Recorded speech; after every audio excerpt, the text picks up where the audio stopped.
ኣብ ርእሲኻ ትእክቦ ኣለኻ ንሱ ነፍሲ ወከፍ ከከም ግብሩ ክፈድዮ እዩ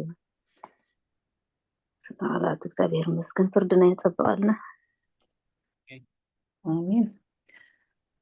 ናቴካ ያዕቆብ ምዕራፍ 5 ቁጥር 16 እምበኣርሲ ምእንቲ ክትፍወሱ ነንሕድሕድኩም ሓጢኣትኩም ተኣመኑ ምእንቲ ነንሕድሕድኩም እውን ጸልዩ ጸሎት ጻድቅ ብግብራ ብዙሕ ተስልጥ እያ ኣሜን ኣሜን ኣብ ቁጥር 3 ዘለዋ ንባባት ሓፍትና መዓዛ ወንጌል ማቴዎስ ምዕራፍ 8 ቁጥር 4 መምህር ሳራ ወንጌል ዮሐንስ ምዕራፍ 10 ቁጥር 13 ደይረኣኹኹም እንተሃሊኹም ምናልባሽ ሓበሬታ ሃቡኒ አይፎን ትብል ሪኤ ነይረ ብአይፎን ብዙሕ ሰብ ስለነኣቱ ኣነ ኣትየለኹ ሓወይ ትምኒት ኣትየለኹ እሺ መምህር ትምኒት እንኳዕ ብሰላም መጻኺ እሞ እዛ ንመምህር ሳራ ክህበ እንዳሓሰብኩ ወንጌል ዮሐንስ ምዕራፍ 10 ቁጥሪ 13 ከተንብብልና ኢኺ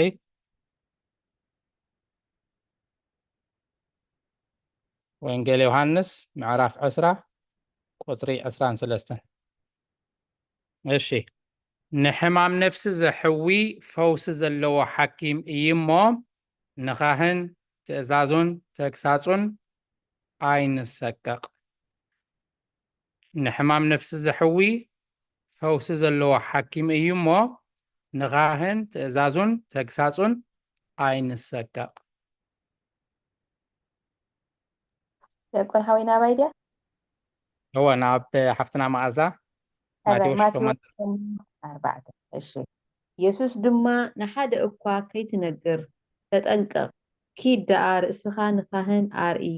ንኣታቶም ምስክር ድማ እቲ ሙሴ ዝኣዘዞ ሞባእ ኣቕርብ በሎ عليه ህይወት ትስማዓልና ኣሜን መምህር ትምኒት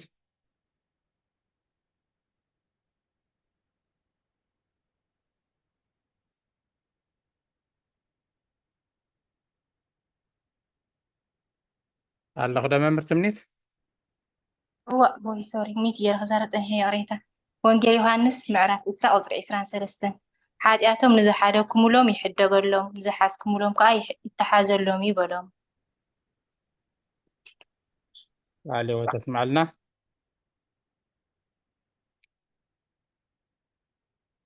الشيء كتسيلو زلو أغسنا نوي هنا هنكيد مثلني ኣብ ቁጥሪ 11 ዘለዋ ንባባት መምህር ሳራ መዝሙር ዳዊት ምዕራፍ 6 ካብ ቁጥሪ 1 ክሳብ 7 ማማ ሙሉ መዝሙር ዳዊት መበል 138 ቁጥሪ 8 ሓንቲ ጥቕስያ ማማ ረዘነት ትንቢት ኢሳይያስ ምዕራፍ 65 ቁጥሪ 2 ሓንቲ ቁጥሪ እዚኣ እውን ማማ ህይወት ወንጌል ሉቃስ ምዕራፍ 15 ካብ 11 ክሳብ 22 ሓፍትና መዓዛ መልእክቲ ጳውሎስ ናብ ሰብ ገላትያ ምዕራፍ 6 ቁጥሪ 10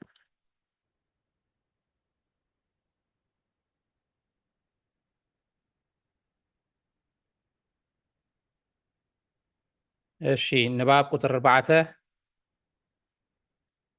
ይትረፍዶ ሕማም ነፍሳት ዘሕዊ ሓኪም ይትረፍዶ ሕማም ነፍሳት ዘሕዊ ሓኪም ሲ ሓኪም ሕማም ስጋ እኳ ናብቲ ናይ ስጋ ሕሙም ክኣቱ ከሎ ካብ እኩያት መባልዕቲ ክዕቀብ ይእዝዞ እዩ ነቲ ሕሙም ነቲ ኣብ ውሽጢ ስግኡ ዘሎ ህዋሳት ምእንቲ ክቐትል ዝተቃመመን ጨናኡ ክፉእ ዝኾነን ብርቱዕ ምርት ዘለዎን መረርቲ ቆፅልታትን እዩ ዘስትዮ ሕማሙ ጽኑዕ እንተኾነ ማለት ክፍወስ ዘይክእል እንተኾነ ድማ ብመላፀ ይጠብሕዎ ወይ ካብ ኣካሉ ይመትርዎ ወይ ከዓ ስጋኡ ይቆርፅዎ ወይ ብሓዊ ይትኩስዎ حموم كحاوي كام مدلايو زتلعلن أزمادو دما خابت حمامو كحاوي بمدلايو من فلاتن كإلان حاكم أبزلو يحاتو نت حموم كابت تصنع دويئو من تخحويو بفوسي زقوسلة بزنت سهن بزدرقن فوسي قسلو ينقصلو داغماي دما كمو فترة أسرازن حاسينن عررن زمسلو من صنعات ايوم نساتهم كاب فترة عالم زمرتو مخانم نفلت إنا أمم اتم مرات كاب تفتروهم دا أمبر دحر أبعتهم آياتون إيو بهيل مهور فلات فلاسفة انت ترخبه يغريتا بلهي مهور فلات فلاسفة انت ترخبه دما نتخام مريت زرخبهم ممرات كابعتهم زرحقلون زتريلون أقاميمو نت ممرات كابعتهم يرحقو نابصريت دما يملسهم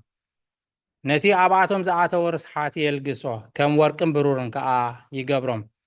أمبار نابزخرتهم بقاعتهم جيركا رسحات زلقس فوستات انت تملسكا قابل علزهم فترتات أسرازن عررن حاتينن كابتخاب عبيت حنزتات زرخبهم نترسحات من انت خوصوه نابو زأتوه كم تسب انت حممه من انت حاوي عبيت أفاوس أبسقا سب زأتوه إيو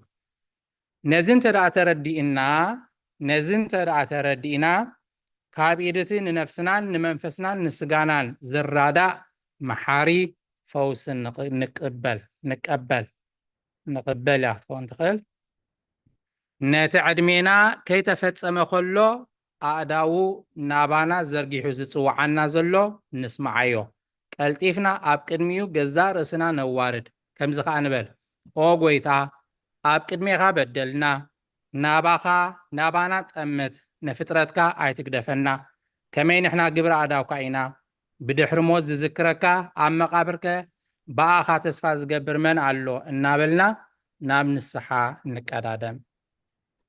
مزمور داويت معرف شدشتا كاب قصر حدك ساب شعاته ووق زافير بخور رخا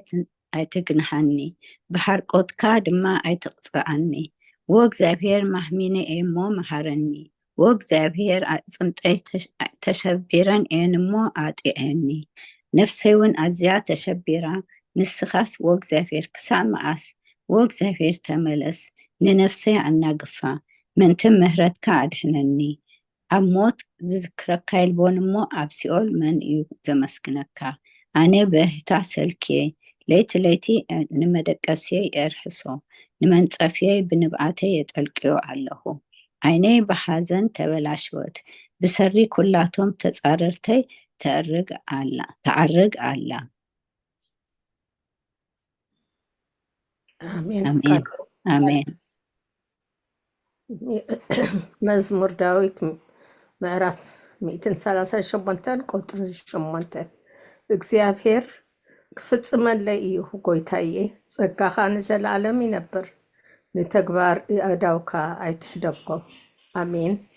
ለዓለት ምስጋና ቃል ህይወት ይስማዓልና ትንቢት ኢሳያስ ምዕራፍ 65 ቁጥሪ 2 ነቲ ሰናይ ብዘይ ኩነት መገዲ ደድሕሪ ሓሳብ ርእሱ ዝመላለስ علوينيا حزبي ملوء معالتي إيدي زرقح كله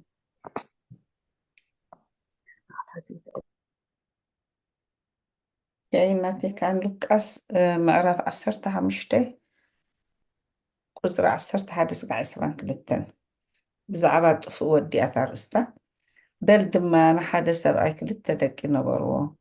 اتين اشتو خاا نبوء أبوي كابزت ريت زي زبصحني قدها بنبلو نتجنزب كا مقالو دحر حيدة معلتي كا اتين اشتو ود زلو كله أكيبنا كال رحق هاجر كدي أو ود ما نتتريت بقلة بدانن زلو وزبل مسود ايه أبتا هاجر برتع تيميت كونين سوخا كسن جمري كيدو مسحاد خب دك تهاجر توعالي نسخة حسماتات كجوسي نمدرو سددو كابت حسماتات ዝቅለብኦ ቁርፍ ከብዱ ክመልእ ከዓ ሃረር ይብል ነበረ ዝህቦ ግን ሓደ እኳ ኣይነበረን ሽዑ ናብ ልቡ ተመሊሱ በለ እንጌራ ዝተርፎም ጉዝኣት ኣቦይ ክንደይ እዮም ኣነ ግና ኣብዚ ጥሜት እመውት ኣለኹ ተንስኤ ደኣ ናብ ኣቦይ ክኸይድ እሞ ኣቦይ ንሰማይን ኣብ ቅድሜኻን ሓጢኣት ገበርኩ ደጊም ወድኻ ክበሃል ኣይበቅዕኒ ከም ሓደ ካብ ጉዝኣትካ ግበረኒ ክብሎ ተንስኡ ናብ ኣቦኡ ኸደ ኣቦኡ ድማ ገና ርሑቕ ከሎ ረኣዮ እሞ ደንገፀ ጎዩ ከዓ ብክሳዱ ሓኒቑ ሰዓሞ እቲ ወዲ ድማ ኣቦይ ንሰማይን ኣብ ቅድሜኻን ሓጢኣት ገበርኩ ደጊምስ ወድኻ ክበሃል ኣይበቅዕኒ በልኦ እቲ ወዲ ድማ ኣቦይ ንሰማይ በሎ ኣቦኡ ግን ንባሮቱ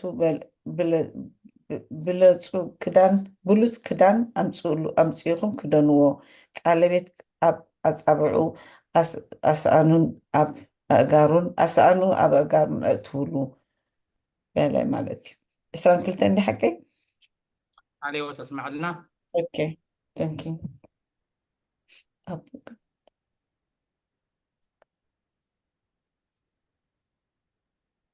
نمازا ገላትያ 6:10 ራድያ ቆን ሓወር ገላትያ 6:10 እምበኣርሲ ግዜ ከለና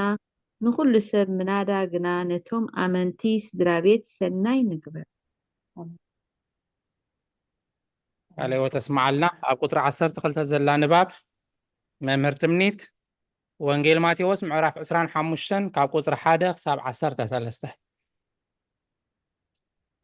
መባርህትና ነብርህ ኣፍ ደገ ከይተዓፅዎ ከሎ መርዓው ንምቕባል ንቀላጠፍ እንተዘየሎ ክንኣቱ ኣይንኽእልን ኢና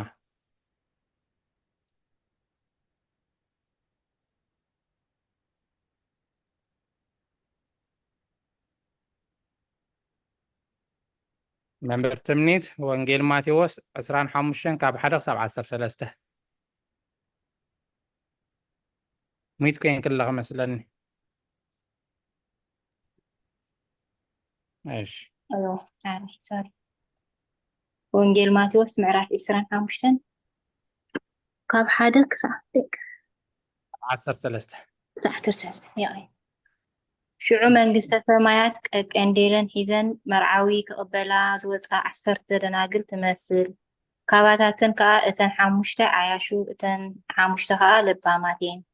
እተን ዓያሹ ቀንዴለን ወሲደን ዘይቲ ኣይተማልኣን እተን ልባማት ግና መምስ ቀንዴለን ዘይቲ ኣብ ጤንአን ተማልኣ መርዓዊ ምስ ደንጎየ ግና ኩለን ትኽስ በላ ደቀሳውን ብርቂ ለይቲ ግና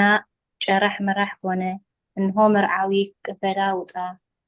ሽዑ እተን ደናግል ኩለን ተንሲአን ቀንዴለን ኣዳለዋ እተን ዓያሹ ነተን ለባማት ቀንዴልና ክጠፍእ ኢሉሞ ካብ ዘይትኽን ሃባና በለአን እተን ለባማት ከዓ ኣይፋልናን ንኣናን ንኣኻት ግን እንተዘይኣኸለኸ ናብቶም ሸየጥቲ ዳኣኺዳ እሞ ንስኻት ግን ዓድጋ ኢለን መለሳለን ክዕድጋ ምስ ከዳ እቲ መርዓዊ መፀ እተን ተዳልየን ፀንሓ ምስኡ ናብ መርዓ ኣተዋ ማዕፆ ድማ ተዓፅወ ድሓር እተን ዝተረፋ ደናግል መፅን ጎይታይ ክፈተልና ወጣ በላ ንሱ ግና መሊሱ ብሓቂ ይብለክን ኣለኹ ኣይፈልጠክን እየ በለን እምበኣርሲ እታ ወዲ ሰብ ዝመፀላ መዓልትን ሰዓትን ኣይትፈልጡን እሞ ንቑሑ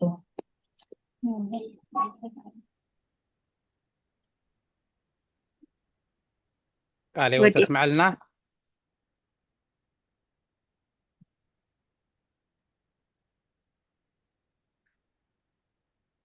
ኣቤል ኣይፎን ኢልና ኣቲና ደለና እንኳዕ ብሰላም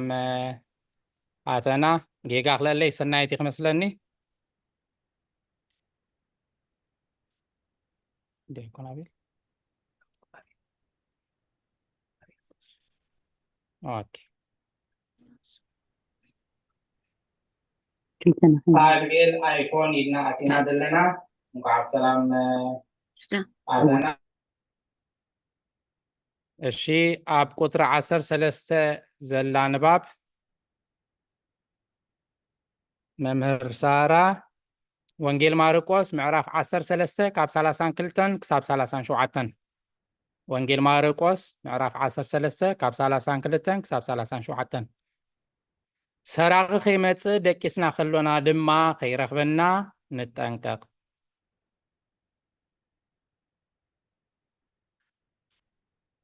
ممهر سارة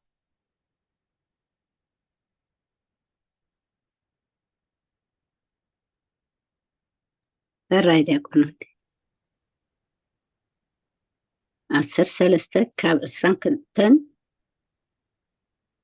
كاب 32 كساب 37 أوكي بزعبا مالت تيان اتا ساعت تيان قنا أبو دعنبر ملاكتي سما يكونوا ودكونا هذا زي زفلتو يلبون እቲ ጊዜኡ መዓዝ ምዃኑ ኣይትፈልጥዎን ኢኹም እሞ ተጠንቀቁ ንቑሑን ጸልዩን ከም ዝገሸ ሰብ እዩ ቤቱ ክሓድግ ከሎ ንባሮቱ ስልጣን ሃቦም ንነፍሲ ወከፍ ከዓ እዩኦ ንሃሳዊ ደገውን ክነቅሕ ኣዘዞ ንሃላዊ ደገውን ክነቅሕ ኣዘዞ እቲ በዓል ቤት መዓዝ ከም ዝመጽእ ኣይትፈልጡን ኢኹም እሞ ወይ ምሸት ወይ ፍርቂ ለይቲ ወይ ደርሆ ነቆ ወይ ከዓ ንግሆ ብድንገት መጺኡ ደቂስኩም ከይረኽበኩም ስለዚ ንቑሑ እዚ ንኣኻትኩም ዝብለኩም ዘለኹ ኩሉ እብሎ ኣለኹ ንቑሑ ኣሜን አሜን ቃልዎ ተስማዕ ለና ኣብ ቁጥሪ 15 ሓንቲ ንባብ ኣላትና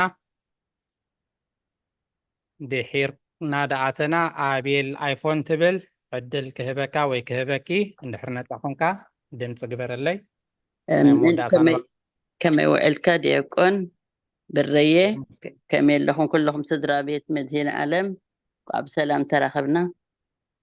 آمين وقع سلام راخبنا أمين أمين ماما بري وانجيل لوكاس معرف 15 كهبك جيزي كده حرة إيش وانجيل لوكاس معرف 15 كاب 11 حساب 30 كلتانيا 15 هو كاب وانجيل لوكاس معرف 10 كاب 11 حساب 30 كلتان إيش حساب 9 كنبربه باب قطر 14 انبارك كاب تقلب حسماتات قارف حاتيات كنتصقب عين خلني نامو ناب نسحان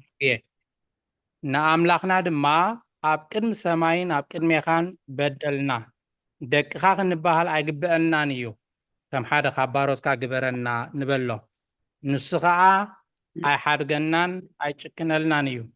انتاي دا بمحرتو كقبلنا ايو كدان مرعا خلبسنا اب اصابعنا كاتم كغبرلنا نغارنا ساني وديلنا سبحتك حاردلنا كنت تسفونا بمملاسنا يحقوسن كفساهن ايو انجيل لوكاس 15 طب 10 حدا حساب 30 كلتن 15 مالك طب 10 حدا حساب 30 كلتن إيش بزعبة طفق ودي بلد ما نحد سبأي كل التدك دبروا اتني اشتي كأ نبو أبوي كابزي طري تزي بتحني قد هبني بلو اتي جنزبو خاب مقولو دحري حيدت معالتي خا اتني اشتي ودي زلوا خلو أكيو نابكال رحو هاجر كده نابو دما ريتو بقلتن بعدان زرو سلازي زلوا زبالة مس ودئه أبتهاجر برتو تميت كونه نسخة كيس إنجمرة فيدو مست حدا خاب دقي يتهاجر توعى عليه نسخة حسماتات كيጓሰ ናብ ምድሪ ሰደዶ ካብቲ ሓሰማታት ዝቕለባ ቀርፋ ከቢዱ ክመልእ ከሎ ከዓ ሃረር ይብል ነበረ ዝህቦ ግደ ሓደ እኳ ኣይነበረን 16 ቅፅላ هو هلو كساب 30 حرة إيش شو عناب لبو تمليس بلا إنجرا زي ترفم جزوات أبوي كندي يوم أنا جن أبزت إميت موت الله تنسي إذا ناب أبوي كخيد إمبر أبوي نسمعين أب كدمي خاون حاتيات قبركم دقيم ودخا خبهال أي بك عن إيه كم حدا جزء كاب جزءاتك كبرني كبلو تنسرا تنسينا بابو خدي أبو دما جنا روح كله رأيه دنقت له قويو خا كسادو حاني أسعمو اتودد ما أبوي نسماي أب المخا نسماين أب المخان هات قبركو دقمسي ودخا خبهال أي بك عن إيبالو أبو أجنا نبارة بلوت كدان أمتيخم كدانو اللي بيت أب أصابعهم أساؤون أبا أقارو أتولو إذ ودي ميتو نيرو حاويو طفيئو نيرو ترخيبو إيو أما سبحت لام أمتيخم حردلو نبلا حاقوسن بلوم كيحقوسو دما جمرو إتعابي ودقنا أب وفر نبري ماتيو نابتق أبيت مس قربي كوبرون قويلان سمعي ካብቶም ግዛኣቱን ሓደ ፀዊዑ እዚ እንታይ እዩ ኢሉ ሓተቶ ንሱ ከዓ እተይ ሓውኻ መፂኡ እሞ ኣቦኻ ብድሓኑ ስለ ዝረኸብዎ ስቢሕቲ ላም ሕረድሉ በሉ ንሱ ግና ኮረ ምእታው ኣበየ ኣቦኡ ከዓ መፂኡ ለመኖ ንሱ ግና ነብኡ እንሆ ክንዲዚ ዓመት ተገዛእኩኻ ካብ ትእዛዝካ እውን ከቶ ኣይሓለፍኩን ንኣይሲ ምስ ኣዕርኸይ ክሕጎስ ዝሕጎሰሉ ማሕስእ እኳ ኣይሃብካንን እዚ ንገንዘብካ ምስ ኣመንዘራን ኮይኑ በሊዑ ዝወድአ ወድኻ ምስ መፀ ግና ስብሕቲ ላም ሓረድካሉ ኢሉ መለሰሉ ንሱ ከዓ ወደይ ንስኻስ ኩሉ ሳዕ ምሳይ ኣለኻ ናተይ ዝበለ ካብ ናትካ እዩ ስለዚ ሓውኻ ግና ሞይቱ ነይሩ ሓውዩ ጠፊኡ ነይሩ እውን ተረኺቡ እዩ እሞ ክንሕጎስ ባህ ክብለናን ይግባአና እዩ በሎ ساديا ديكون هو تسمع لنا هو امين امين امين كلنا لومي كان فقط عطا نبابنا ابزقاق لناي عدينا اين عالم قام قعب سلام اتخن امين سلام قرب باب حج ود ابيلنا قعب سلام صنحهم حراي نبارك كان فقط املاخ مزمور كعب محبر حانت مزمور بفلاي حساب كهب ننسحا دملكت أخوينا تصبغتي إذا نبابنا مخنياتو بزوحنا ينسحا تمرتيات مهرنا مو ننسحا دملكت مزمور دلاتنا ناباكم محبر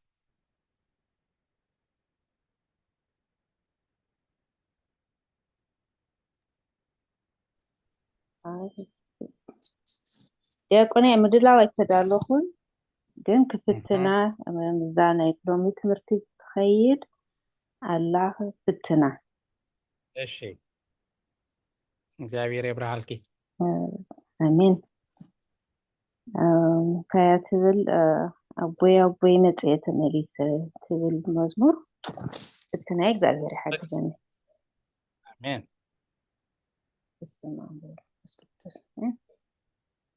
አቦይ نتيت مليسي بحلوف بدلي من نفسي وغيسي إتاوي قتل مني قريب كان كله ولا خنت بارع أباقيع كحلو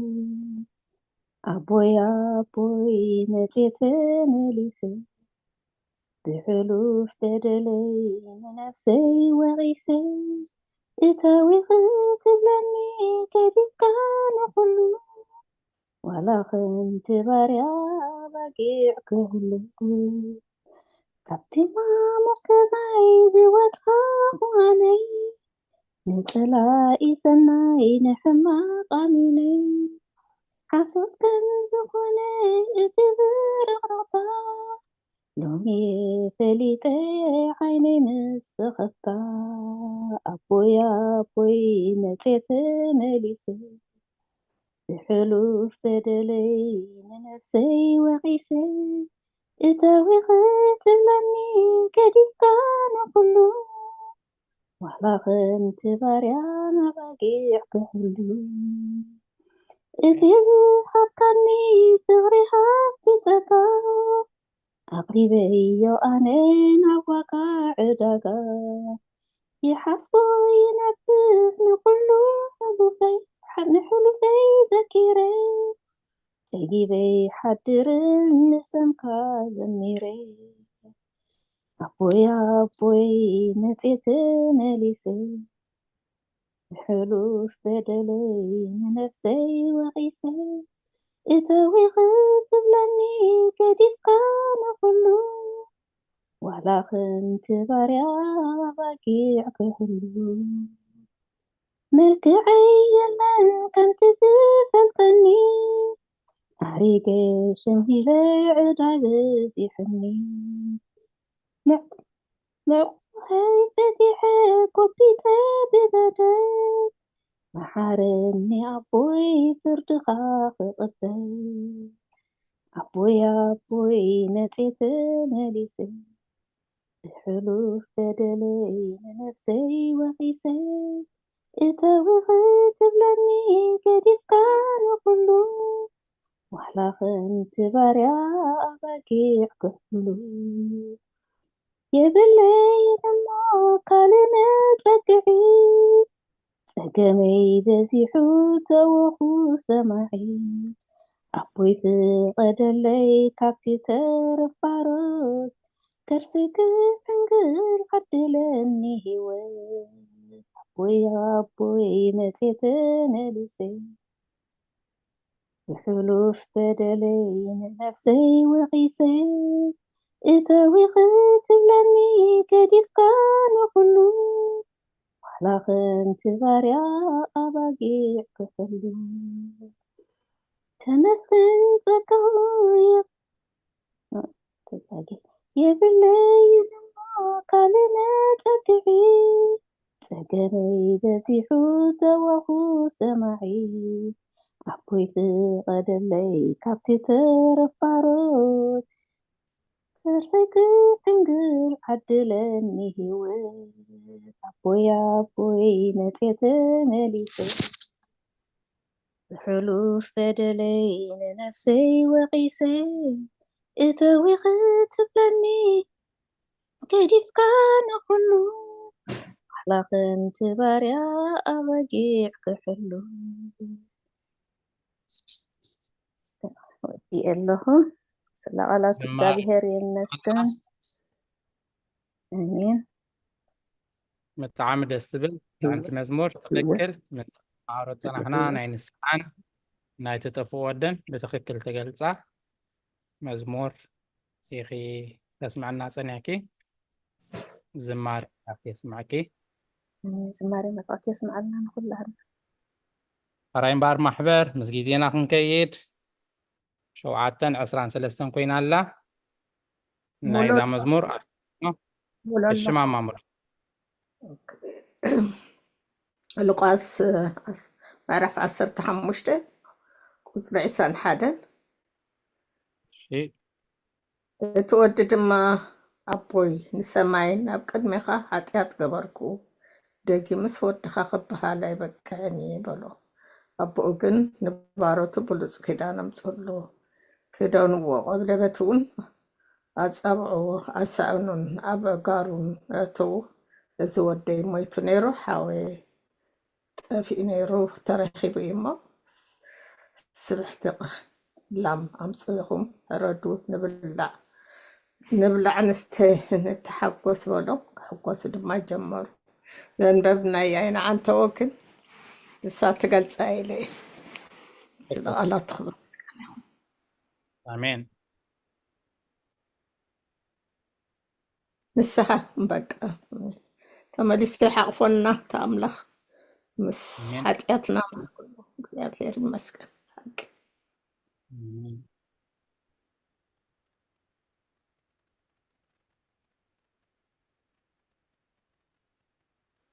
ماشي كالوت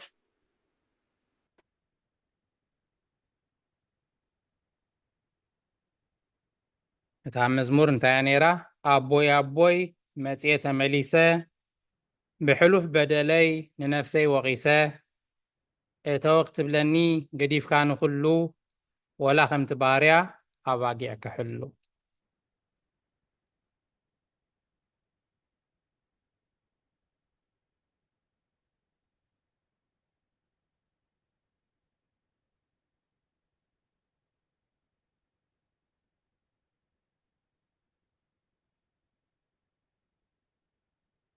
ራይን ባር ክሳብ ተሓስቡ ኣነ ሓንቲ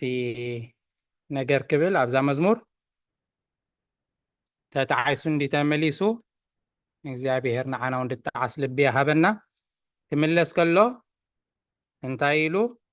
ወላ ከምቲ ባርያሲ ኣባጊዕ ክሕሉ ከምቶም ሰራሕተኛታት ኣብቲ ገዛ ጓሳ ክኸውን ኢሉ እዩ ተመሊሱ ወላ ከምኡ ኢለ ክልሙኖ በቃ ኣነ ኣብቲ ገዛ ደምልስ የብለይን ደለኒ ይብለይን ኩሉ ብፅሒተይ ሒዜ ኸይደ ኣብቲ ገዛ ወላ ሓንቲ መሰል ዝበሃል የብለይን ሕጂ ግን ኣቦይ በቃ ርህሩህ ምዃኑ ኣቦኡ ስለ ዝፈልጥ ኣይጭክነለይን ኢሉ ክኸውን ኢሉ ተገደደ ውላድካ ክበሃል ስለ ዘይበቅዕ ከም ሓደ ካብቶም ባሮትካ ወላ ጓሳ ክኸውን ይድብል ኣሎ ብዚ መዝሙር ኣባጊዕ ክሕሎ ክብርና ኣምላኽ ኣቦኡ ግን ጓሳ ደይኮነ ገይርዎሲ ልክዕ ከምቲ ቅድሚ ሕጂ ዝነበሮ ክብረት ማለት እዩ ብዓብዪ ክብረት ተቐቢሉ ከም ውሉዱ ሓቂፉ እዩ ተቐቢልዎ ክብርና ኣምላኽ ናይ እግዚኣብሔር ሕያውነት ኢና ንርኢ ማለት እዩ ኣበይ ኣለኻ እምበር ኣበይ ነርካ ድብል ኣምላኽ ስለ ዘይብልና ልብና ሴርና ብንስሓ ክንምለስ ከለና እግዚኣብሔር ኣዝዩ ብዓብ ክብርን ከመቦ ኮይኑ ንዓና ከም ውሉዱ ገይሩ ከም ዝቕበለና እያ ትገልጽ እሞ እሳ ደስ ኢላትኒ ማለት እዩ ኣባጊዕ ክሕሉ ኢሉ ተመሊሱ ኣቦኡ ግን ውሉድን ወራስን ገይሩ ተቐቢልዎ እሞ ክብርና ኣምላኽ ይኹን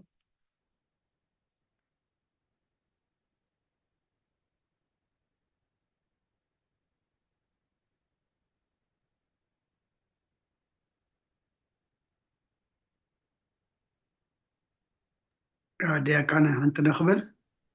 ሽቦና ራይ ከምቲ ክትብሎ ፀናሕኻ ወይ ከምታ ሙሉእ ንባብ ዝነበረ እውን ናይ ንስሓ እዩ ኣብ ቅድሚ ኣምላኽ ድማ ዘይወድቕን ዘይጋገን ሓጢኣት ዘይገብር የብልናን ኣምላኽ ካብ ሓጢኣት ምግባርናሲ ብዘይምምላስና እዩ ዝያዳ ዝፈርደና ወዲቕና ክንተርፍ ተደልየና መምለሲ ኣይንገደፈልናን ኣይመሃበናን ነይሩ እሞ ኣብ መዝሙር ዳዊት መዝሙር 143 ቁፅሪ 2 ህያው ዘበለ ኣብ ቅድሜኻስ ሓደ እኳ ፃድቕ የልቦን እሞ ምስ ባርያኻ ኣብ ፍርዲ ኣይትእቶ እያ ትብል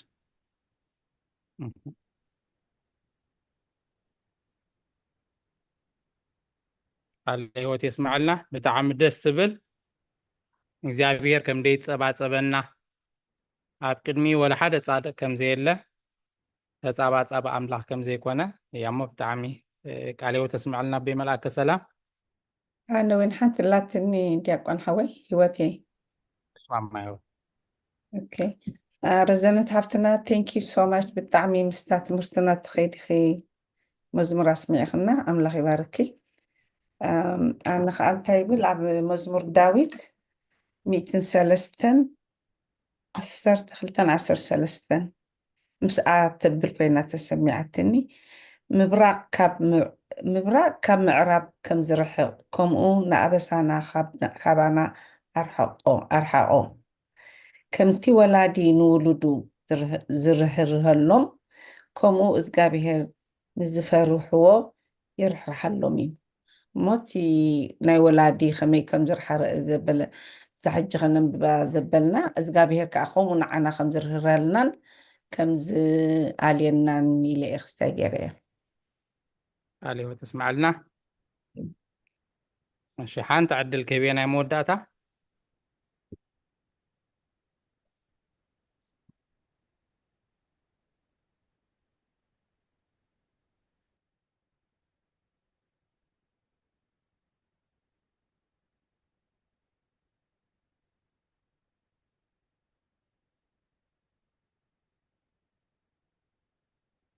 شمبار حساب تريبلنا فرقان كوين سلازلو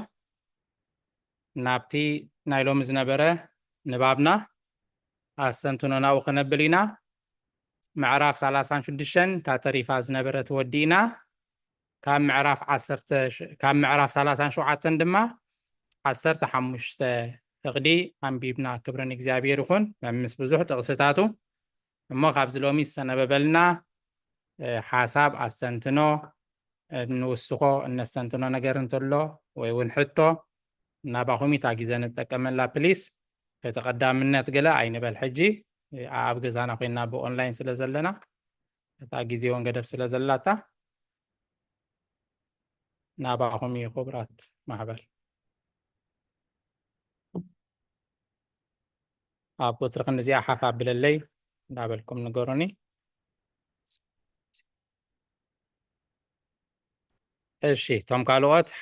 ሓሳብና ክሳብ ንህብ ክሳብ ንዳሎ ንዶክተር ክፍላይ ዓድል ክህብ እየ ዶክተር ክፍላይ ናባኹም يغني اللي دياقون كبري هاولي دونجي سلوزاتوها يقريتها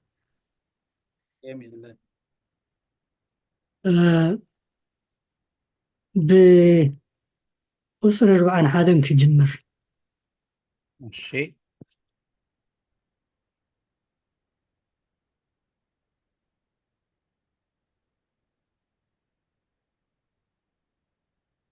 زي أسر زي تزاز እግዚአብሔር درقوحي ربحا محلاو تزاز እግዚአብሔር እንታይ ምዃኑ ምስ እንሓስብ ብዙሕ ክንዝርዝር ንኽእል ሓደ ዓቢ ረብሓ ከዓ ኣብዚ ምዕራፍ 36 ቁፅሪ 41 ሰፊሩልና ኣሎ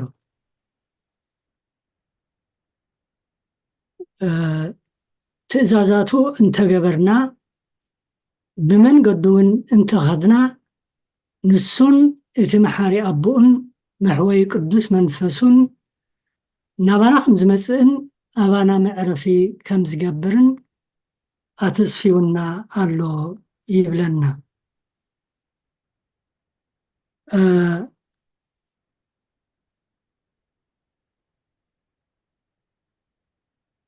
ጥቕሚ ምሕላው ትእዛዛቱ ብዝምልከት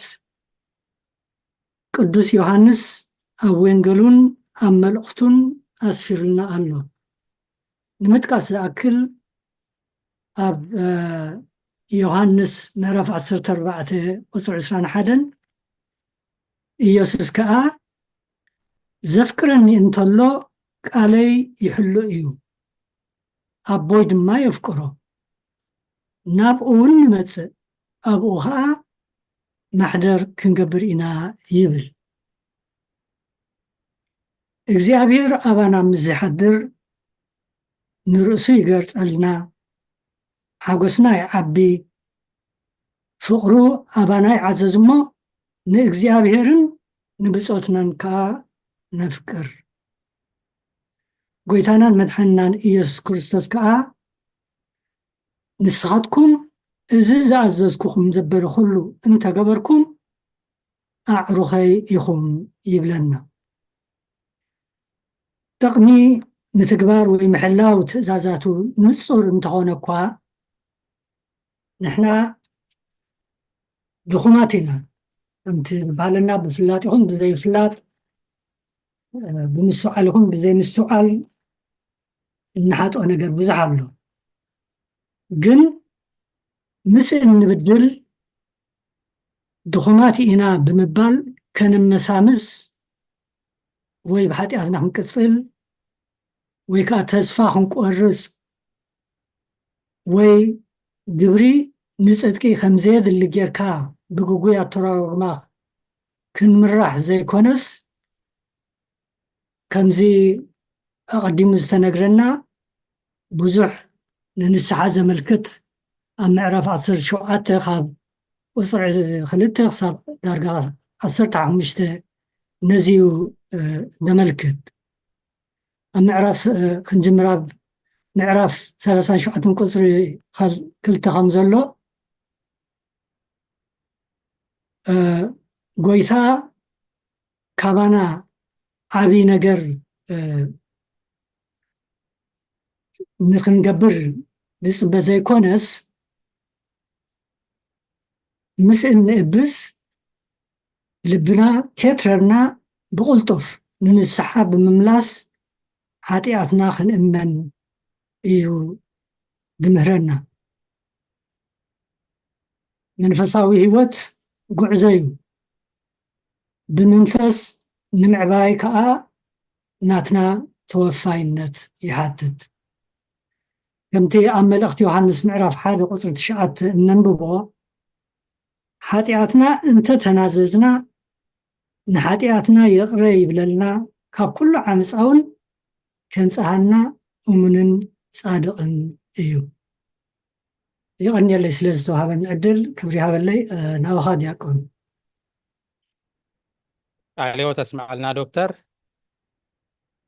ስለና ኩሉ ግዜ ዕዙዝ ተሳትፎኹም ኣዝና ነመስገን ንኣምላኽ ክብሪ ይኹን እሺ ማማ ህይወት ናባኺ እዩ ማይክሮፎን ኦኬ ቴንክ ዩ ዲያቆን ሓወይ ኣብዚኣ ንእሽተይ ከስተንትና ትደልሲ ኣብዚኣ ቁፅሪ 13 ብጣዕሚ ስታት ገብረኒ ኩሉ ግዜ ኣቦታትና ውን ሕልፊ ብሕልፊ ኣብ ዝሞት ገለ ክገልፅዋ ከለዉ እንታይ ሰራቂ ከይመፅእ ደቂስና ከለና ድማ ከይረክበና ንጠንቀቕ ኣብታ ማርቆስ ዘንበብናያ ውን ካብ 13:32-37 ብሕልፊ ብታ 33 ሰውላ ተብላ እቲ ግዜኡ መዓዝ ምዃኑ ኣይትፈልጥዎን ኢኹም እሞ ተጠንቀቑ ንቑሑ ጸልዩ እዚኣ ኩሉ ግዜ ኣቦታትና ኣብዚ ብሕልፊ ኩላኹም ዝበልኳ ኣብ ግዜ ናይ ፍትሓት ናይ ሞት ብጣዕሚ እዮም ዘብልዋ እስትሩ ከዓ እታ ሞትናሲ መዓስ ከም ንኾን ኣይንፈልጣን ኢና ተጠንቀቑ ተቐሪብኩም ፅንሑ ንነብስኩም ፍቐዱ እዮም ዝብሉና እሞ እዚኣ ብጣዕሚ እያ ኩሉ ግዜ ትትንክፈና ሓቂ ዘረብኣነ ውን ብጣዕሚ ኣብዚ ናይ ቤተክርስትያን ክስታይ ካብ ዝገብር ኩሉ ግዜ ኣብ ቀብሪ እዚ ንዓንኹን እዚ ዝመውት ዘሎ ንዑ ይኮነን ንዓኻትኩም እዮም ዝብሉና እሞ ኣብዚኣ ኩላህና ክስታይ ክንገብር እዛ ትብለና ዘላ ብዛ ባይብልሲ ተድልየና እያ ብጣዕሚ ከስተንትና ከለኹ ክንጥንቀቕ ክንቅረብ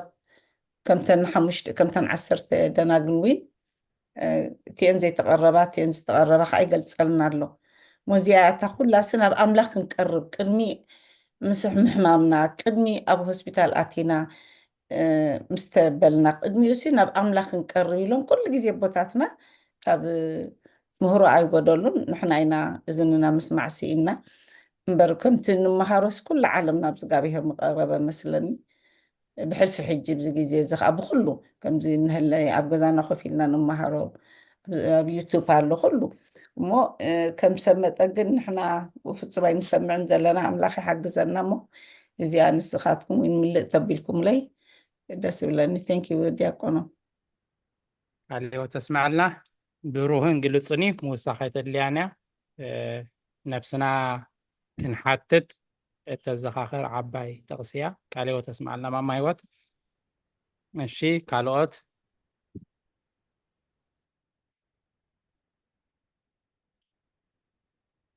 ደስ ድብል ንባብ ኢና አንቢብና ሎሚ ርግፀና ብዙ ሓሳብ ኣለኩም እታ ግዜ ክንጥቀመላ ገሊኹም ክሳብ ተብሉ ኣብ ምፅባይ ጠፍእ ስለ ዘሎ እቲ ግዜ ኣነ ከዓ ካብዚ ዝነበረ ንባብና ኣብ ምዕራፍ 36 ቁፅሪ 40 ቁፅሪ 41 ኣብ እንድኾነኒ ሻስተንትኖ ኣለኒ ኣብታ ቁፅሪ 40 እንታይ ትብል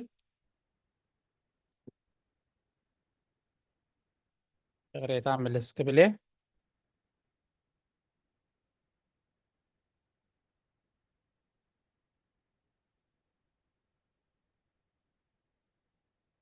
መገዲ ሰላም ስለዚ ፀረገልና ብዘይ ስጋላምን ደምጤልን በደልና ከነስተስር ከኣልና ትብል እሞ ኣብዚኣ እንታይ ከስተንት እንደልየ ኣብቲ ዕብራውያን ውን ተነቢባያ ምስኣ ዕብራውያን 9 ካብ 11 ክሳብ 28 ማማረ ዘነት እያ ምስለን እንቢባታ ጌጋ ክልአለይ نحنا حاتياتنا زحدقلنا أساسريا حاتيات إن رخبلو منصح إن رخبلو بدم يسوس كريستوس ينبر بسقالامن بدم تيلن بقيعن كم زي كونيا زي نباب تنقرنا مو بلم دنتاي نقبرينا أب جزانا زهر نقبر كلنا صبل نقبر كلنا زغنا نقر خندقس مو تلا بقيع بعراك نحرر كلنا كم لمدي مسواتي زمسلنا كم مسوات غيرنا نوسدو بو بيلو እግዚአብሔር دمحرنا دمسلنا بزحات علينا مو እዚያ ክትንጽረልና የደልየ እቲ ኣብ ገዛና ብዝተፈላለየ ምክንያት ጌርና እንገብሮ ሕሩዲ እነፍስሶ ደም እሱ ብምንም ተኣምር ምስ ነገረ ድሕነት ድተኣሳሰር ኣይኮነን ንሕና ሓጢኣትና ዝሕደገልና ካብ ሓጢኣትና እንነጽህን መንግስቲ ኣምላኽ እንወርስን በቲ ኣብ መስቀል ድፈሰሰ ደም ጎይታ ኢየሱስ ክርስቶስ ንዘለዓለሙን ኣብ ቤት ኣምላኽ ስግኡን ደሙን እናተዋሃበ ዝነብር ደሎ ቦኢና ንነጽህ ቦኢና ሕድገት ሓጢኣት እንረክብ እቲ ኣብ ገዛና ንገብሮ ብርግጽ ጸበል ክንገብር የብልናን ኣይኮነን እቲ ሓሳብ ዝኽረ ክንገብር የብልናን ኣይኮነን እቲ ሓሳብ ግን እሱ በረኸት ትረክብ ጸጋ ትረክብ እምበር ነቲ ኣብ መስቀል ዝፈሰሰ ደም ጎይታ ዝትክእ ደም ከም ዘይኮነ ደም ላምን ደም ጤልን ደም በጊዕን እሳያት ምህረና ደላዛ ቁጽሪ 40 ማለት እዩ ኣብ ወንጌል ሉቃስ ምዕራፍ 14 ቁጽሪ 12 ያ በዓል ክትገብር ከለኻ ምሳሕ ክትገብር ከለኻ ጎረባብትኻ ኣዝማድካ ይዕሩኽትኻ ኣይትጸውዕ ምክንያቱ ንሶም ምትጸውዑኻ ከዓ ከም ማልስ ምምላስ ከይኮነካ እሞ ነቶም ክፈዲኻ ክመልሱልካ ዘይክእሉ ሓንካሳት ዕውራት ጸማማት ድኻታት ስኡናት ንዕኦም ጸውዕ ኢሉ ኣገባብ ከመይ ክኸውን ከም ዘለዎ ኣብ ወንጌል ማቴዎስ 14 እውን ንጻድቕ ብሽም ጻድቕ ዝቕበል ዓስቢ ጻድቕ ይቕበል ንነቢይ ብሽም ነቢይ ዝቕበል ዓስቢ ነቢይ ይረክብ ምስ በለ ብሽም ሓደ ወደ መዝሙር ዝሑልጥ ኣሳማይ ዘስቲ ዓስቢ ከም ደይስእን ይብል እሞ እቲ ኣብ ገዛና ንገብሮ ዝኽርዲ ጸበል ካልእ ድዩ ዓስቢ ንክንረክብ ንጥሙይ ብምዕንጋልና እግዚአብሔር በረኸት ክህበና ጸጋ ክህበና ጠሜ ኣብሊዕኩምኒ ጸሜ ኣስቲኹምኒ ድብል ቃል ወንጌል ስለ ዘለና ንዑን ምትግባር ይምበር ብኡ ኣቢልና ስሬት ረኺብና ንመንግስቲ ኣምላኽ ክንኣቱ መተካእታ ደም ክርስቶስ ከም ዘይከውን እዚኣ እየ ከስምረላ ደልየ ትሕት ኢላ ኣብ ቁጽሪ 41 ከዓ ባዕሉ ይብል ኣብዚኣ ልቢ ኢልና ንከታተል ኣነስ ኢድ ሰብ ኣብ ዝገበሮ ቤት ኣይሓድርኒ ተነቢባትልና እውን ነይራ ማማ ህይወት ኣንቢባታ ኣብ ትንቢት ኢሳይያስ ምዕራፍ 66 ቁጽሪ 1 እንታይ ትብል ነይራታ ንባብ ትንቢት ኢሳይያስ ምዕራፍ 66 ቁጽሪ 1 እግዚአብሔር ከምዚ ይብል ሰማይ ዝፋነዩ ምድሪ ከዓ መርገጽ እግረያ እቲ ንስኻትኩም እትሰርሑለይ ቤት ደኣ ከመይ ዝበለዩ እቲ ኣነ ዝዓርፈሉ ስፍራኸ ከመይ ዝበለዩ ስለዚ ኣብዚ ምድሪ እዚ ከመይ ዓይነት ቤት ይኹም ክትሰርሑለይ ንዓይ ኣነ ሰማይ ዝፋነይ ምድሪ ድማ መርገጽ እግረዩ ኢሉ ማለት እዩ ኣብዛ ኢሳይያስ 66 ቁጽሪ 1 ኣብዛ ሃይማኖት ኣቦ ናይ ጎርጎርዮስ ከዓ ኣብ 36 ቁጽሪ 41 ኣነስ ኢድ ሰብ ኣብ ዝገበሮ ቤት ኣይሓድርኒ ኢሉ እሞ ዋ እንታይ ደኣ ቤተ ክርስቲያናት ሰሪሕና ቤት ኣምላኽ ንብሎ ኣለና እግዚአብሔር ከዓ ኢድ ሰብ ኣብ ዝሰርሖ ቤት ኣይነብርኒ ይብል ኣሎ ከመይ ኢልና ደኣ ቤት እግዚአብሔር ንብሎ ቤት ኣምላኽ ንብሎ እንሰርሕ ዘለና ነዚኣ የኸብርሃ ደልየ ኣብ ዘፀኣት ምዕራፍ 25 ፍቕዲ 8 ዘፀኣት 25 ፍቕዲ 8 ባዕሉ እግዚአብሔር እንታይ ኢሉ ኣብ ማእከሎም ምእንቲ ክነብር ድማ መቕደስ ግበሩለይ ሕጂ ተጋራ ጫውየ እንድመስላ ብኢድ ሰብ ኣብ ዝተሰርሐ ቤት ኣይነብርኒ እናበለ ኣብ ማእከሎም ምእንቲ ክነብር መቕደስ ስርሑለይ ካ ኢሉ ባዕሉ እግዚአብሔር ኣብ ካልኣይ ዜና መዋእል ከዓ ካልኣይ ዜና መዋእል ምዕራፍ 7 ካብ 11 ክሳብ 16 ካልኣይ ዜና መዋዕል 7 ካብ 11 ክሳብ 6 ቅልጥፍ ኢለ ከንብበ ካብ 11 ክሳብ 16 እምበኣርከስ ሰሎሞን ቤት እግዚአብሔርን ቤት ንጉስን ፈጸመ እሱ ንጉስ ነይሩ ቤተ መንግስትን ቤተ እግዚአብሔርን ሰሪሑ ማለት እዩ ኣብ መጽሓፍ ቅዱስ ከላትና ከም ንፈልጦ ሰሎሞን ዝሰርሖ ኣዝዩ ግሩምን ዓብን ቤት እግዚአብሔር ቤት መቅደስ ከም ዝነበረ እዩ እቲ ኣብ ቤት እግዚአብሔርን ኣብ ቤቱን ክገብር ንሰሎሞን ናብ ልቡ ዝመጽ ኩሉ ከዓ ሰለጦ እግዚአብሔር ድማ ንሰሎሞን ብለይቲ ተገልጸሉ ሰሪሑ ምስ ወደአ በሎውን ጸሎትካ ሰሚዐ ነዛ ቦታ እዚኣውን ቤት መስዋዕቲ ክትከውን ንዓይ ሓርየያ ኣለኹ ንእግሪ መገደይ ኣብ ኦሪት መስዋዕቲ ኣብ ቤተ እግዚአብሔር የቅርቡ ነይሮም ንሕድገት ሓጢኣት ድኸውን ኣብ ሓድሽ ኪዳን ግን መስዋዕቲ ደም መስዋዕቲ በጊዕ መስዋዕቲ ላም የለን ክርስቶስ ደሙ ኣፍሲሱ ኣብ መስቀል ተሰዊኢልና ተበጂናዩ በጊዕ ብምሕራድ ደም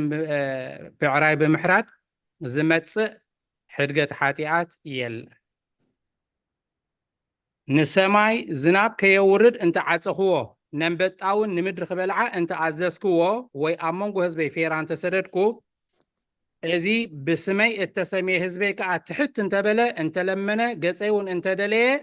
ካብ ክፉእ መገዱ ድማ እንተ ተመልሰ ሽዑ ኣነ ካብ ሰማይ ክሰሚዐ ሓጢኣቶም ከዓ ይቕረ ክብለሎም እየ ምድሮም እውን ክፍውስ እየ ሕጂ ከዓ ኣብዛ ቦታ እዚኣ ንዝፅለ ጸሎት ኣበይ ኣፍታ ሰሎሞን ዝሰርሓ ቤት መቅደስ ኣብታ ሰሎሞን ዝሰርሓ ቤት እግዚአብሔር ኣብዛ ቦታ እዚኣ ንዝፅለ ጸሎት ኣዒንተይ ክኽፈታ ኣዛነይ እውን ፅን ክብላ እየን ምስ በለ ሕጂ ድማ ነዛ ቤት እዚኣ ስመይስ ንዘለኣለም ኣብኣ ክኸውን ኣዒንተይን ልበይን ኩሉ ግዜ ከዓ ኣብኣ ክኾና ሓርያን ቀዲስያን ኣለኹ ኢሉ ስለዚ ብኢድ ሰብ ኣብ ዝተገብረ ኣይነብርን እናበለ مساعتهم انت غنبر مقدس جبورو ليلو سولومون مسرحة خا عينتي زاني ليتن معلتن أبزابيتي أبزابيتي زي أن تتصلي تصلت كا أنا أبسمع كوينو خسوا معي إيلو سلازي انت هاي تفليو انت دايلنا إجزيابيهر ملكوتيو أيوسنيو أب أمريكا لو أب إيرترا لو أب مارس لو إجزيابيهر مودات أيبولون سلازي ቤት መቅደስ ሰሪሕና ልክ ከምዚ ከም ሰብ ውሱን ቅርፂ ውሱን ዓቐን ደለዎ ክንድዚ ቁመቱ ክንድዚ ጎኑ እዚኣ ተኣኽሎያ ከይንብል ምእንቲ ኣብ ኢድ ሰብ ኣብ ዝገበሮ ቤት ኣይሓድርኒ ዝበለ ንእግዚአብሔር ከም ሰብ ወይ ከም ካልእ ነገር ወሲና ብውሱን ቅርፂ ብውሱን ዓቐን እዚ ኣኽሎዩ ኣብዚ ነብሪ ኣብዚ ደሓድር እግዚአብሔር ንኸይንብል እዩ እዚ ንግበር ቤት ኣምላኽ ከምዛ ናይ ሰሎሞን መስዋዕቲ ዘቕርብሉ ስለ ሓጢኣት ኣገልግሎት ዝፍጽምሉ ዝነበሩ እዩ ንሕና ከዓ እዚ ንግልገለሉ ዘለና ቤተ ክርስቲያናት ኣብኡ ኸይና ስርዓት ቤተ ክርስቲያን ቅዱስ ቁርባን ኣብ ገዛኻይ ትገብር ኒኻ ኩሉ ስርዓት ኣለዎ ነቶም ማዓርግ ደሃቦም እግዚአብሔር ከምዚ ኣብ ንባብና ትሰምዓናዮ ኣብ ምድሪ ዝፈታሕኩሞ ኣብ ሰማይ ፍቱሒ ኣብ ሰማይ ኣብ ምድሪ ዝኣሰርኩሞ ከዓ ኣብ ምድሪ እሱር ይድበሎም ከምዛ ናይ ሎሚ ንባብና ነቦታት ካህናት ጥራይ እቲ ስልጣን ስለ ዝተዋህበ ኣብ ቤት ኣምላኽ የቕርቡና የጠምቑና ዕጣን ዓጢኖም መሳለሙና ኩሉ ኣገልግሎት ዝግበር ነዚ ኣገልግሎት እዚ ንምፍጻም ምስ እግዚአብሔር ኣብዚ ኾይንና ንኽንራኸብ ኢና ቤት መቅደስ ቤት እግዚአብሔር ንሰርሕ እምበር እግዚአብሔር እዚ ቤት እዚ ይውስኖ ማለት ኣይኮነን እግዚአብሔር ወሰን የብሉን ገደብ የብሉን ስለዚ እዚ ኣያታ ክብላ ዝደለኹ ቅሬታ ዘረባ ንውሐ ፅኒልኩም ስለ ሰማዕኩም እግዚአብሔር ኣምላኻት ገብሮ ጸሎት ስማዕኩም ናባኹም ቃል ህይወት ይስማዓልና ዲያቆን ሓወይ ኣነ ከዓ ሓንቲ ሕቶን ኣስተንትኖን ኣለህኒ ጊዜ ተሊና ኣስተንትኖይ ኣብ ምዕራፍ 37 ቁጥር 11 ነታ መዝሙር ደዘኻኽርትን ነው ንሳ ነቲ ዕድሜና ከይተፈጸመ ከሎ ኣእዳው ናባና ዘርጊሑ ዝፅዋዓና ዘሎ ንስማዓዮ ቀልጢፍና ኣብ ቅድሚኡ ገዛእ ርእስና ነዋርድ ከምዚ ከዓ ንበል ወጎይታ ኣብ ቅድሚኻ በደልና ናባና ጠመት ንፍጥረትካ ኣይትግደፈና ከም ንሕና ግብሪ ኣእዳውካ ኢና ብድሕሪ ሞት ዝዝክረካ ኣብ መቃብርካ ከዓ ብተስፋ ዝገብር መን ኣሎ እናበልና ናብ ንስሓ ንቀዳደም ትብል እዚኣ ንዓይ ኣስተንትኖ ምፅያለይ ግዜ ኮለና ግዜ ንፀበያታ እንዲ ግዜ ኮለና ኣብቲ ሕጂ ክንፅውዖ ከም ዘለና ሕጂ ክንንሳሕ ከም ዘለና ሕጂ ናብኡ ክንቀርብ ከም ዘለና ዘኻኺራትኒ ማለት እዩ እዚኣ ናይ ኣስተንትኖ ሓሳቢ ክገልፀካ ዓቕሚ የብለይን ግን እዚኣ ክስታይ እታ መዝሙር እውን ኣበጊሳትኒ ማለት እዩ ካልእቲ ኣብ ቁፅሪ 3 ደላ ከዓኒ ሕጂም ክትገልፃ ፀኒሕካ ኢኻ ግን እታ ኣብታ መጨረሻ ኣይንሰቀቕ ትብል እሲ ነታ ሓሳብ ኣጥፊኣትለይ ንሕማም ነፍሲ ዝፍውስ ዘሕዊ ፈውሲ ዘለዎ ሓኪም እዩ እሞ ንካህን ትእዛዙ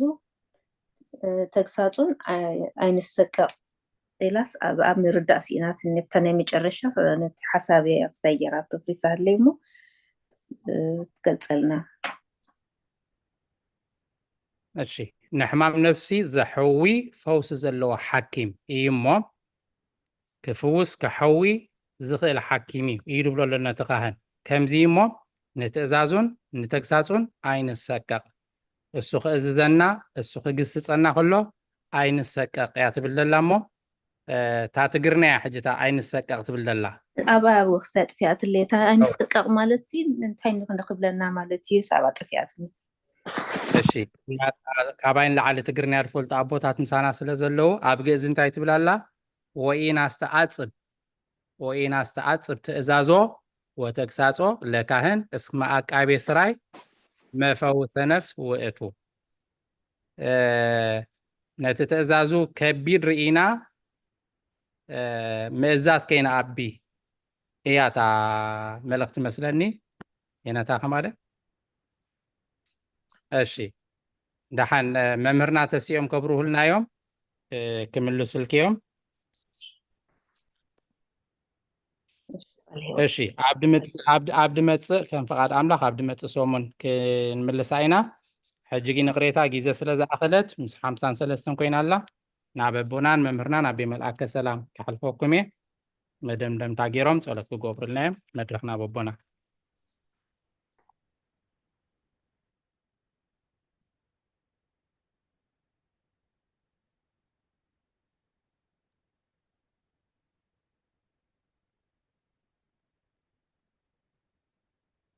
ኣቦና የለው እንዲም ዲያቆነ ኣለው ንዓኹም ሂቦምኩም እዛዝ ጊዜ ኣኽለት ኣቦይ መልኣከ ሰላም ምስ 53 እንዳ ኮይና እቲ ሕቶ ዓብዲ መፅኦም ክምለስ ናተይ ሓሳብ ከብለ ሕቶ ደቀረበት ግን ንድመፅእ ክትከውን እያ ማለት እዩ ሕራየ ዲያቆነ መመልሹ እግዚኣብሔር زمن أقلقلتك يبارخ عدما يهابك كله حساب لبخار ما يفسن رمالك كم وين مزي إذا مسنا يبزح تقصاتي لو متنبيبو كله دما دارقا بزحتو نفسنا خنرئي كم زلنا زعبان السحاب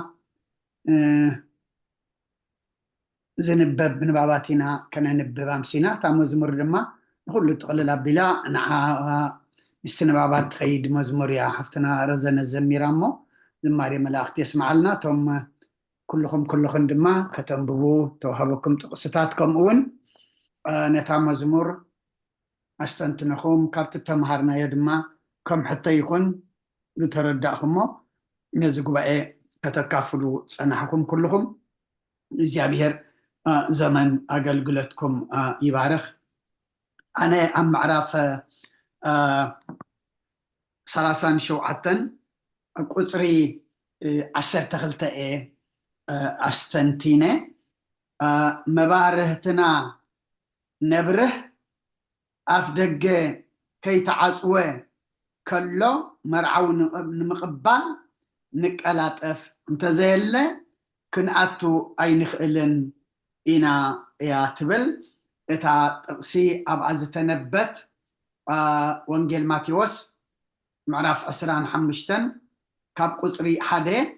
كساب عسرته سلسته زلقيو بزح جزيه نسمعينا بزح جزيه أب قبريخون أب تفلاليه بتاون تنببلنا يا زعباتن عسرته دناقل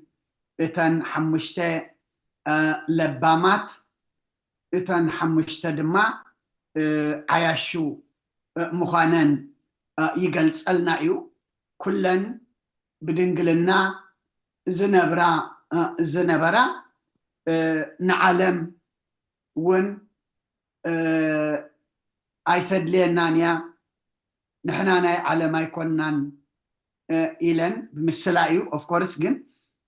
دناقل زنبرا ان جن اتفل اللي امنتايو اندحريلنا اتي امنات نيرويو جن انت اي طفي نايتن عايشو اتسنه مغباريو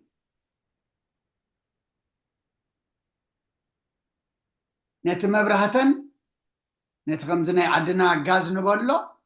نعو زخون زيتي مخنياتو تاني عدنا بقطر تعبينا تا غاز فتل زلاتا تا فتل علي اتبرح جن اتا بالقات تمثل جن تاكتمل عليكا لامبا ختمل عليكا لامبا ندحر تزي ملي خايا زيت تدي ملي خايا اتا فتلي كتبرها هاي تخلنيا لك عزياتن لما اتا غاز نبلاتا كراز نيرايا جن نعا ازخون زيت جنا ايتمالان زيتي انت ايو كنبل ندحر كوينا ببزح نقول نخلينا سنه مغباريو سنه مغبار اي نبرنن اما وداتا جن كلن دما انت انقبرا نيرن مرعوي كمصيو إلن اصبيا ين نيرن اتن حمشتاجن تلبامات نمرعوي مقبل زخون ابطنيئن امت حز نجر نشتي زيت تماليئن كم زنبرا اتن عاشقن اي نبرنن فرق ليت جن تاي تباهيلو مرعو تقبلا فساء زبل ጭራሕ ምራሕ ኮይኑ ኩለን ድማ መርዓዊ ክቕበላ ድማ ተሲአን ተዳልየን ሕጂ ናይተን ሓሙሽተ ዓያሹ እቲ መብራህቲ ጭልምልም ኢሉ ክጠፍእ ደልዩ እንታይ ነበሮን ዘይቲ ነበሮን ካብተን ለባማት ዘይቲ ምቐላና ኢለንአን ትሕዝናዮ ዘለና ንዓናን ንዓኽንን ዝኸውን ኣይኮነን ክንበክን أي نخئلن إنا تدليخن نرأسخن نابتي عديكن تملسا إلينا أن مالتي حجي انتا إيزبلنا أبقر ما أملاك نقرب كلنا ناب أملاك نكيد كلنا أفرد أملاك نقرب كلنا أبوها ودو أبز مدري كفتاويها كاب حوخا كاب حفتخا كاب عركخا جنزب كتلك حتغليخا هذا نجار قاطي مكانتي إذا قاط مكان مساجاري كاب سب كتوسط تغليخا أبقر ما أملاك كم زقل كاب سب ولادي خولدو ولد كولاديو بعل بيت كاب بعلت بيتو بعلت بيت دم كاب بعل بيتا أنت نجار توسط لا يتغلنيخا ففرد خايو سب أبيت مقبي صنيحوش ها خفللكا مقبي خفللكا خلي أبقد ما أملاقن حانت نقر كتقبر أي تخلني خبب بناتكا حجي كعدقا مسكدا أبتاقو سرع عسرتي كعدقا مسكدا اتمرعو متى اتنتدالين زتنحا مسؤونا مرعا أتوا اتو معصو دما تعصوه كما تنقاق تارمان تأنرا مبارهتنا نبره أفدقه كي تعصوه خلو مغنياتو ዝኽፈተሉ ኣለዎ ዝዕፀወሉ ድማ ኣለዎ እንተ ደኣ ተዓፅዩ ድማ ኣይክፈትን እዩ ነተን ደናገል 5 ዓያሹ ድሓርኩ ዓዲገን መፅየን ጎይታይ ኮታ ክፈተና ምስ በልኦ ንሱ ግና ኣይፈልጠክንን እየ ካብዚ ከምዚ የድሕነኒ እዚ ሕጂ ንመን እዩ ንዓና እዩ ሃብትና ህይወት እያ መስለና ዓንተ ወይ ካብ ማርቆስ 13 ብዛዕባ በዓል ቤት ነታ ሰራቂ ዝመፀላ ሰዓት እንተዝፈልጣ ወይ ድማ ደቂስና ከለና ከይረኽበና ትብል ገሊፃታ ዝነበረት ሕጂ እውን ልክዕ እዚ እውን ምስኡ ድተሓዚ ማለት እዩ እተን ተዳልየን ዝፀንሓ ምስኡ ናብ መርዓ ኣተዋ እቲ መርዓዊ መን እዩ ክርስቶስ እዩ እቲ ቤት መርዓ ከ እንታይ እዩ መንግስቲ ኣምላኽ እዩ ናብዚ መንግስቲ ኣምላኽ እዚ በዚ መርዓዊ እዚ ኩልና ናብዚ መርዓ እዚ እንታይ ኢና ዕዱማት ኢና ዓዳም ኢና መርዓዊ ክርስቶስ እዩ እቲ ተዓዲምናሉ ዘለና ድማ ናብቲ መንግስተ ሰማይ መርዓ እዩ እሞ ኣብዚ ዓዲ እውን እኮ ኣብዚ ዓለም እንዳነበርና እውን ቤት ትምህርቲ ኹን ዝኾነ ስራሕ እውን ኣብቲ ክትኣትወሉ ዝግባኣካ ሰዓት እንተደይ ኣቲኻ ካይንሸሎ ዕፆ እዩ ካብ ሰዓት እዚ ናብ ሰዓት እዚ ክፉት መፂኹም ከምዚ ክትገብሩ ትኽእሉ ኢኹም ብድሕሪኡ ግን ዕፅው ይበሃል እሞ ንሕና ድማ መዓሲ ማዕፆ ዝዕፀወና ክንብል እንተዳ ኮይና ምስመትና ኣይኮነን ማዕፆ ዝዕፀወና ሕጂ ብሂወትና ከለና እንተ ደኣ ናብቲ ማዕፆ ዝኣቱ እንተዘይገርና ሕጂ እንታይ ኢና ዘለና ምዉታት ኢና ዘለና ማለት እዩ እሞ ማዕፆ ከይተዓፅዎ ከሎ መባርህትና መርዓዊ ንምቕባል ንቀላጠፍ እንተዘየሎ ክንኣቱ ኣይንኽእልን ኢና ኣምላኽ የፈራርሐና ኣይኮነን ዘሎ የጠንቅቐና እዩ ዘሎ እሞ ብጎይታናን መድሓኒናን ኢየሱስ ክርስቶስ ዕዱማት ኢና ደቂ መንግስቲ ኣምላኽ ክንከውን ማዕፆ መንግስቲ ኣምላኽ ንኩልና ክፉት እዩ መገዱ ክንፈልጦ ናብኡ እንታይ ሒዝና ክንቀርብ ከመይ ኢልና ኢና ክንኣቱ ክንፈልጥ ከምዘን ብምስላ ተቐሪበና ክንሰምዖ ፀናሕና ናይ 5 ለባማ ደናግል ክንከውን ተንተዳልየን ዝፀንሓ ምስኡ ናብ መርዓ ኣተዋ እዚ ተዋሂብና ዘሎ ዕድመ ድማ ንምድላው እዩ ስራሕና እናሰራሕና ናብራና እናገበርና ነጋዳይ ንግዱ ሰራሕተኛ ስርሑ ተምሃራይ ትምህርቱ እናገበርና እቲ ብዛዕባ ንመንግስቲ ኣምላኽ ዝኸውን ድማ ማዕሪኡ እንዳገበርና ምክንያቱ ሰብ ክልተ እዩ ስጋ ኣለዎ ነፍሲ ድማ ኣላቶ እታ ስጋ ተደይ በሊዓ ተደይ ሰትያ ተደይ ተኸዲና ተሓምም ትሳቀ ልክዕታ ነፍሲ እውን ከምኡ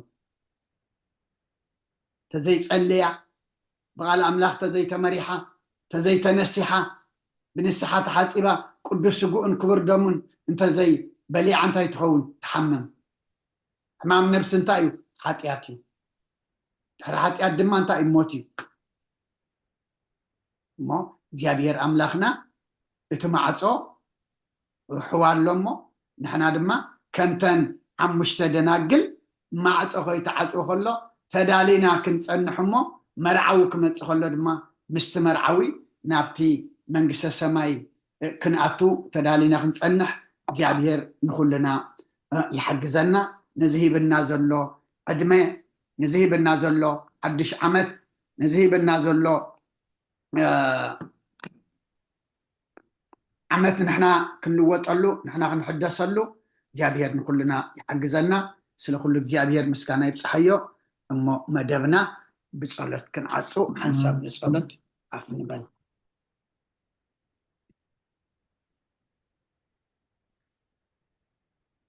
من سلام تسلا صلوت كم بحدش كل زحجي بير أم بقولتنا مدحنا يسوع كريستوس من سلام زحنت العلود كل زخانة قدس بيت كريستيان لمنا لنا أبلع الحزب مؤمنين بزح سلام كهب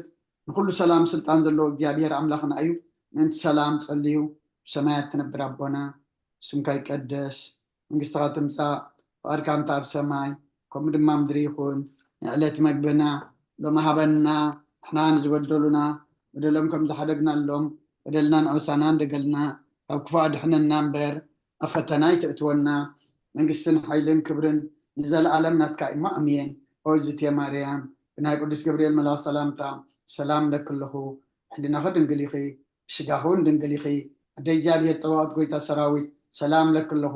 الشغيكا وعن السبرختيخي ركر سغم برخيو قوم اللي تتسقى يا بيهر مساخيو وفي السيتي دسي والكي أتياتنا سريلنا مفتو الدخي يسوس كريستوس مانتانا محرات لمن لنا أمين ونقول تحجيا بيهر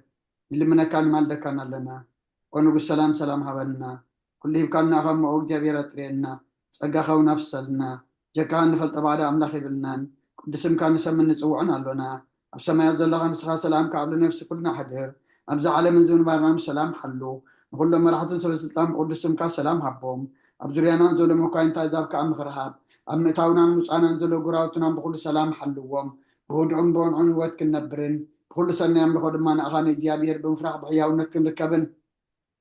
بكريستوس مسؤولش منفس قدسن مسجانا صنعتهم بوزل لك على من كل سعن نزل علم آمين حر أملاخ محرنا تقرب هذا أملاخ ربلنا صلنا يصلوت أملاخنا سخات ريو سخات تقبله سخات سمعه قبرلنا كن مهارو زن سناك الكادما نحنا غنسمعه سمعنا دما كن مرحلو كن نبرلو كن قبرلو قرنا دما خنصدقلو نسخ حجزنا تملسوا تنسحوا تقدسوا إخام كتب لنا أمسخا بالتفلالي تقصتاتمو نحنا دما وداقنا فلتنا بنسحان نتسألو رحقنا فلتنا بنسحان نقربلو مرسحنا فلتنا دما بنسحان نصريلو جزيه قبرلنا أملاخنا زي زمن أملاخنا كنت بمحداس حسابكم تلوت أمبر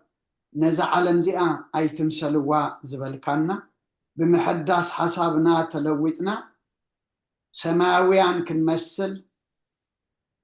منفساويان كنكون أملاخنا سخارد عنا معاتا قرلنا محرتا وردلنا أبزا سعزيئا نحنا أبرهان أبصبق نقر لنا أبسقاي أبصلمات أبقانزا أبهنتا زلو لما بزحات اللومو يعبير أملاخنا سخاق ولا حولهم أبصبق نزل لنا دما صبق كواخا مخانو فليتنا نأخانا مسكنا اللو قبر لنا سلام عليكم نأخانا مسكنك سلام دما حضرنا برخات عدينا قدس رنجل مريم كفلنا كنت نهاريات زمهار كايم بسمايات تنبر ربنا نبلنا نسوع كلنا سمك يقدس قصة تمسح قال كام تاب سماي كم دمام دريخون علت مقبنا لما هبنا احنا نزودلنا بدلهم كم زحدقنا لهم بدلنا نعسانا دقلنا كفاد احنا النمبر فتناي تأتونا نقصنا حيلين كبرن زل علمنا تكاين ما أمين وزت يا مريم بناي قدس جبريل ملا سلامتا سلام لك له حلنا غدن قليخي سقاخون دن قليخي عندي جابير سوات قويتا سراوي سلام لك له سغكا عن السبرفتيخي فركر سوهم برغيو ومن اللي تتسقى جابير مساخيو أو في الستدس والكي فتياتنا سريلنا نفتو الدخي يسوس كريستوس مانتانا حرات لمن لنا أمين فتهوي شرجينا عملاكا مدان ليس كريستوس كانيكا كانا سريات قدم ساتي أبسا ولد لو ركساتي برهانمتم أبي كانات وأبي ديكونات وران سارقوس أنا ببسمكم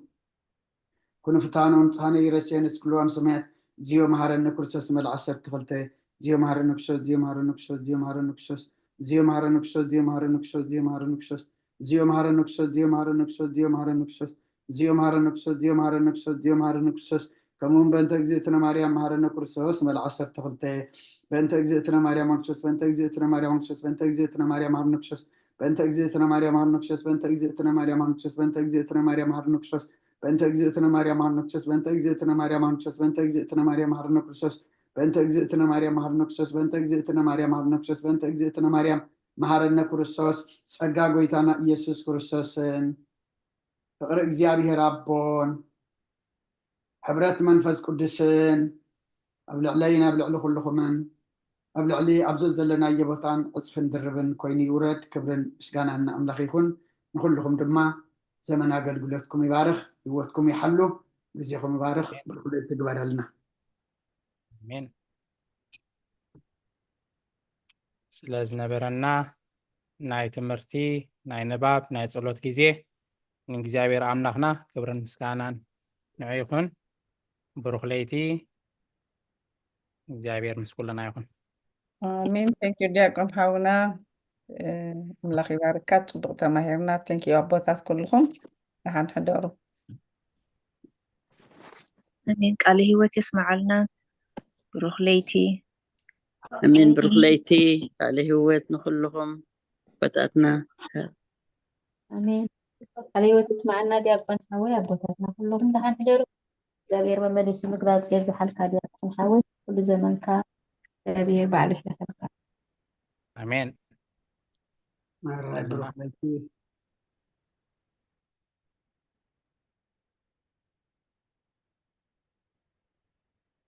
ስለዝነበረና ናይ ትምህርቲ ጊዜ እግዚአብሔር ዝተመስገነ ይኹን ዝተምሃርናዮ ትምህርቲ በእነትና መጽንዒ ይግበረልና